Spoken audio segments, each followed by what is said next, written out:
think it makes the semi-final? Always doesn't. He was the first nigga. Said man, away from the game. There's a I'm a real hater like that. Guys are gonna ride Messi, but like guys, the man can only do so much. Yo, my brothers, my sisters, and my ballers, welcome back to another match day of What's Football with our fans, with your favorite social football analyst, Tsepiso Piti, aka Tsebzoro. To the ballers passing by, I hope you like what you see, because I surely like what I do. And make sure to join the returning ballers who continue to show me gang love and appreciation by liking, commenting, as well as to subscribe. Seeing that Barcelona is now back at the top of the table in La Liga and still contesting in the Champions League, as well as in the Copa del Rey, we have to speak about arguably the most entertaining team in Europe. Hansi Flick has just brought in a new dimension to Barcelona, which we couldn't see under Xavi last season, where the attackers under Xavi would flourish, but there wasn't cohesion throughout the whole team. Whereas now Hansi Flick has brought cohesion from the back all the way to the front, and then off the ball from the front all the way to the back. They've struck an amazing front three this season, with Rafinha being on fire and being nicknamed Rafinha Aldinho. Lewandowski has continued to score with so many chances being created for him. He's bound to score them and be La Liga's top goal scorer as he is right now. And then Lamine Yamal, who we can't stop speaking about, as this man continues to shine, still at the tender age of 17, and is arguably the best teenage wonder kid we've ever seen, maybe since Pele. In saying that, my ballers, the front three this season has just been terrifying. There's been so many games where Barcelona have scored 4 if not 5 plus. Rayo Vallecano at home, Villarreal away, Real Madrid away, Real Madrid in the Super Cup. You know, we won't even step into the Champions League performances, which I'll speak about later. But Barcelona just continues to score. The creativity being produced in midfield is also amazing to see. Who Casado this season has come through heavily, even though over the last few games he's been left on the bench, with Frankie de Jong getting more game time as he's returned to fitness. Casado's impact early on in the season cannot be ignored, alongside the magician who is Pedri. Now, my ballers, when speaking about midfielders in the world, respect to Jude Bellingham, respect to Florian Wirtz, and respect to Jamal Musiala as well. But no one touches Pedri right now.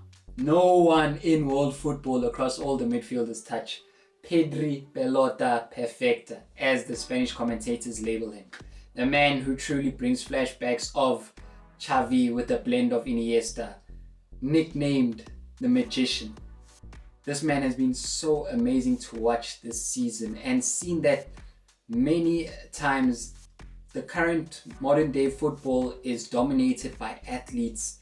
It's so beautiful to see a technician run the game like yesteryear, as Pedri does. And if only Barcelona, hey, that's the painful part about Barcelona scores, ne?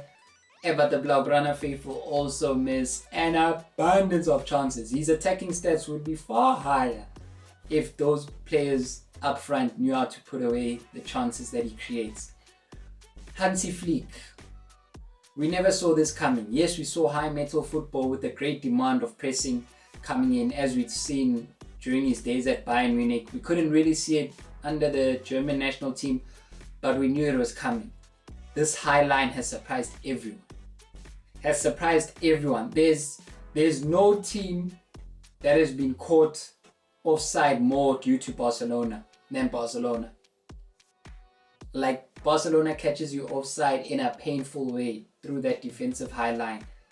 The communication between Inigo Martinez and Kubasi has been amazing, with them being the starting centre-back pairing for majority of the season, whilst Koundé this season in a way has grown in leaps and bounds, although you may feel that's the avenue to attack with Barcelona, as going back Lamine doesn't really help him, and Koundé's natural position isn't really being a right back. But we've seen tactically in some games under Hansi Flick where Koundé doesn't even overlap. I can say underlaps Lamine Yamal, but goes further and beyond, with Barcelona forcing a 2-on-1 on opposition's left backs through Lamine and Koundé. Hence why Koundé has been able to produce the attacking stats that he has this season. And then Alejandro Balde, we're starting to see the best of him again. We're starting to see that form from Alejandro Balde, which displaced Jordi Alba out of the team. And with him continuing to perform like this, he's definitely knocking on that door in making his way back into the Spanish national team and will definitely gain a spot. Good luck to Cucurella as well as to Grimaldo, because if they don't pick up their socks, Balde is just right behind them. Balde this season has been that attacking fullback that we love to see. So fearful and has a daredevil manner and just running with the ball, running past his opponents, entering the inner channel of the field or holding the touchline. With him being able to hold the touchline, it's allowed the captain on the pitch, Mr.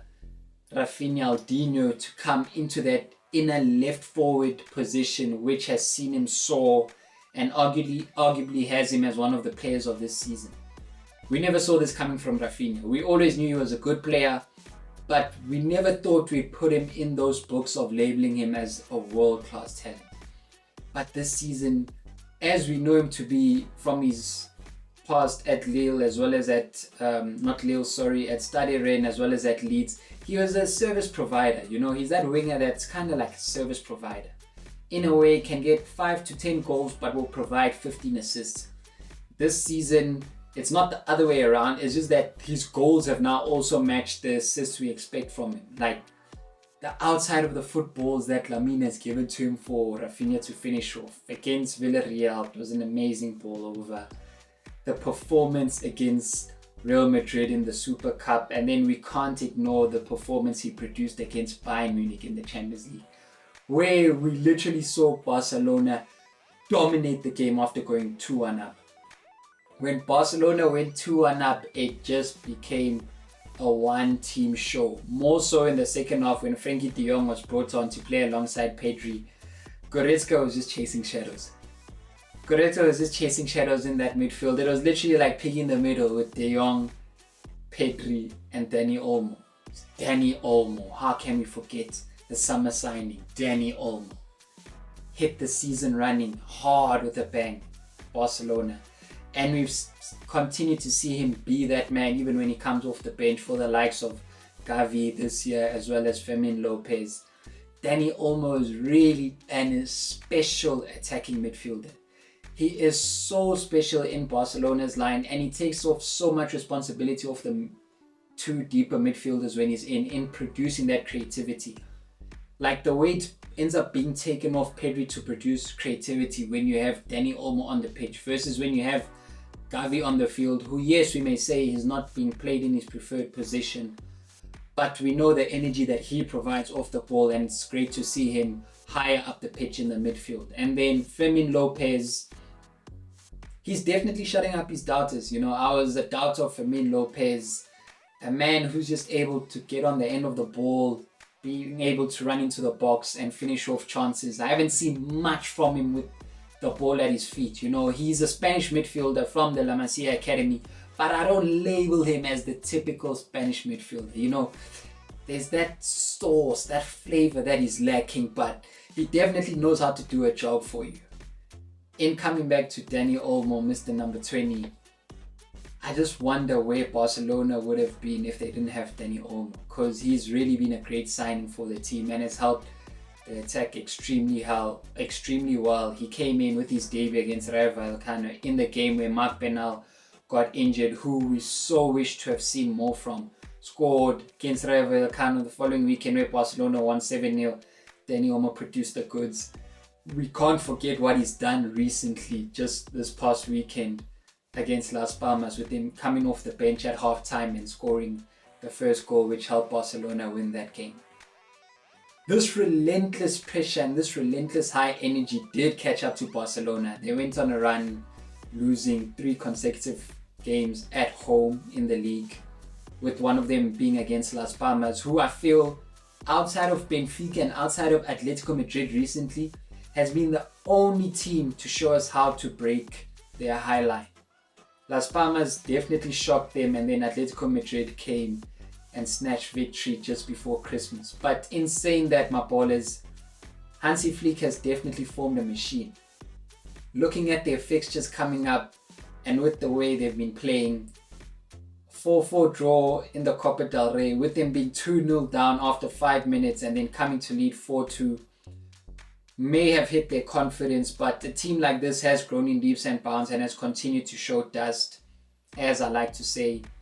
The fixtures until the international break pose a serious challenge, with Barcelona having regained their spot at the top of La Liga, with them being tied on points with Real Madrid. This weekend they face Real Sociedad at home. We all know Real Sociedad is a tough opponent to play against. You know, players like Mikao Oyarzabal with the Zubimendi in the midfield are always a tough challenge and will always pose a tough challenge.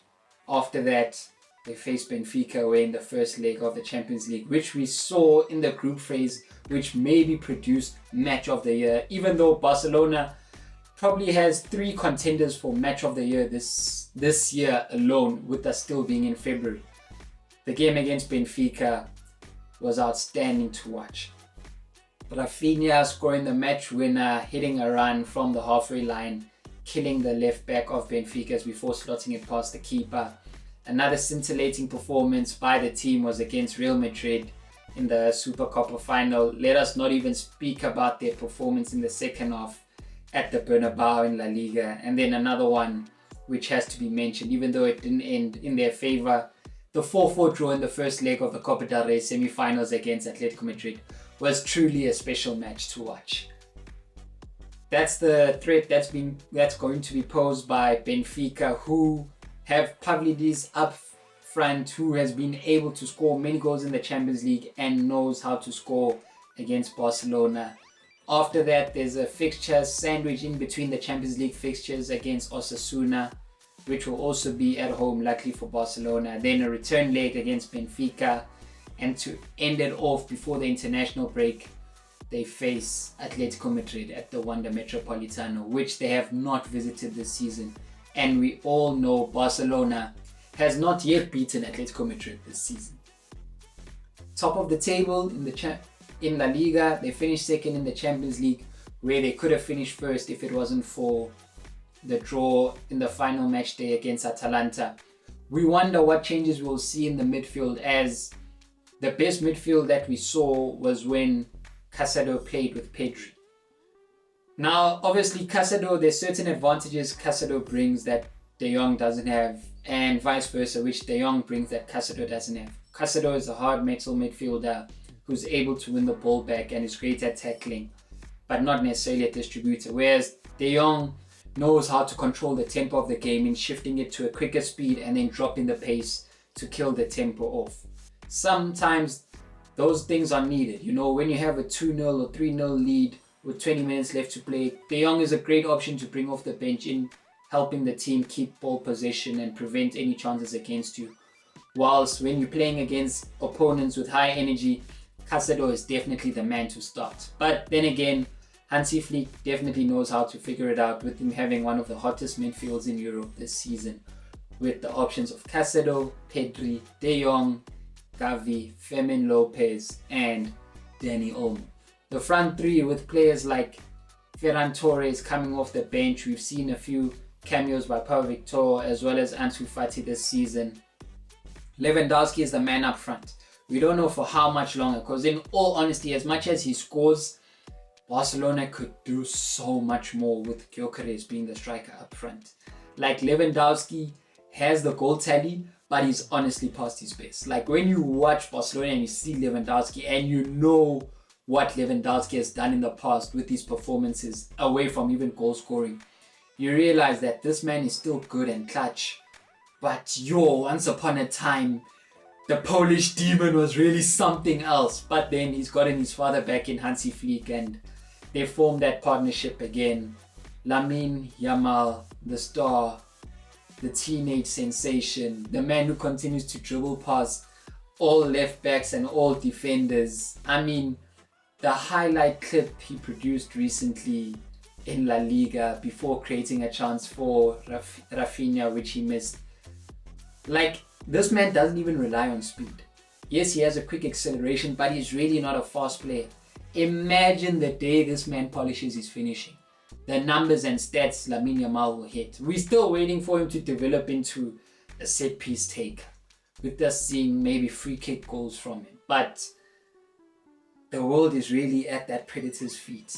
Lamine Yamal, I can go on forever speaking about him as I can with Pedri, but really, my ballers, Barcelona is so fascinating and fantastic to watch. I wonder how far they'll go in the Champions League, as I expect them to reach the semi-finals minimum at best, and then provided they play against a team like Inter Milan, would be attack against defense, with us not knowing where will that end up. But I feel they'll be able to outpower opponents like Bayern Munich potentially, which they could meet in the semi-finals, or Bayer Leverkusen, unless they get surprised by Benfica now, or in the quarterfinals due to Lille or Borussia Dortmund.